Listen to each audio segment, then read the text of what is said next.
Good morning. Today's day 34 of my 40-day campaign to raise awareness of the vegan movement for animal rights and for animal rescues. So this morning my wife gets up and she says, you know what, you're either talking about this too much or there's something to it.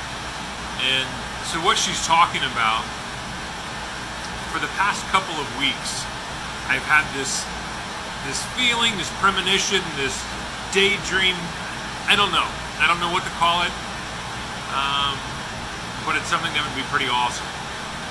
I keep having this dream that I'm driving down the road and all of a sudden in front of me is a cow just trotting down the road, which for those of you who know me, and if you haven't figured it out by now, a cow's going in my car and we're going home.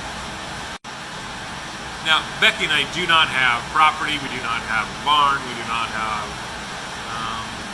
a place to keep said cow, so she would probably end up in our walkout basement or in the garage because that's how we roll.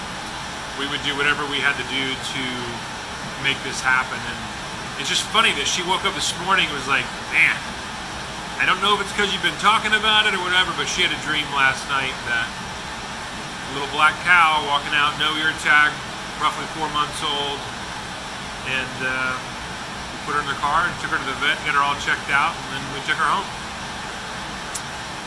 I bring this up because, you know, there are lots of people that are not in position to help or rescue an animal, especially one of that size. But I would like you to consider the fact that just because you're not in position to rescue an animal, that doesn't mean you can't be in the position not to harm them. And what I mean by that is not supporting industries that are built off the torture and cruelty and consumption of animals and animal byproducts. It's something that we have the power 3 times a day to vote when we're having meals, to not have animal products on our plate. Your purchases throughout the day. Are you purchasing products that are cruelty-free, that are animal-free? As consumers, we have enormous power. And that is clearly being shown by looking at products that are coming to market.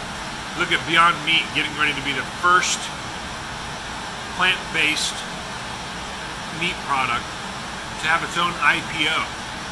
That's huge. That's telling you that people are paying attention.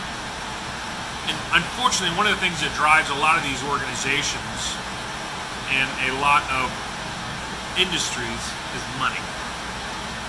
There are some companies out there that are hell-bent that are going to do what's right because they're going to do what's right, not just because of the underlying profits. But unfortunately, money makes the world go round, and that's sad. But when you see companies like Beyond Meat going public, that tells you something big is going on, and people are paying attention because they're making money off of it. I'm not opposed to anyone making money. I make a good living off of working in IT. I wish I was doing something that was work for my soul, but I do what I have to do to take care of my family just as most of us would. Something else I kind of wanted to bring up today is sharing your story.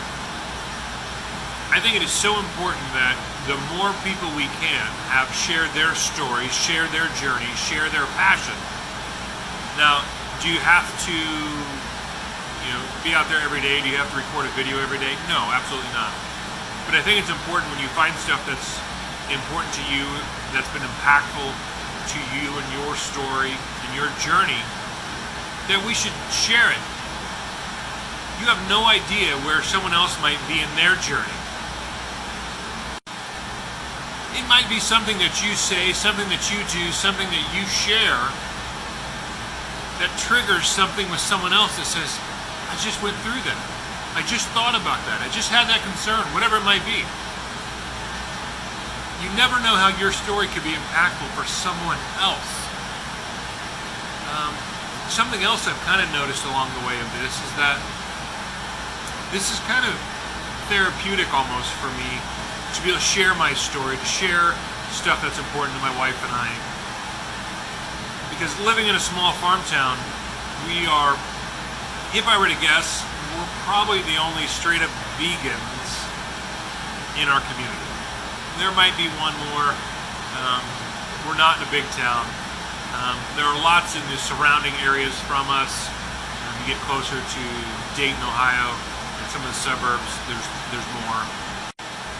But where we are, I go out on a limb and say we're probably the only ones. And that's okay. And that will change too. But through sharing my story, sharing my journey, sharing this information, I've had a lot of outreach, I've had a lot of support from the vegan community, from our friends who are close to us, and that has meant a lot. And it makes you feel less alone, especially when you're in a small farm town.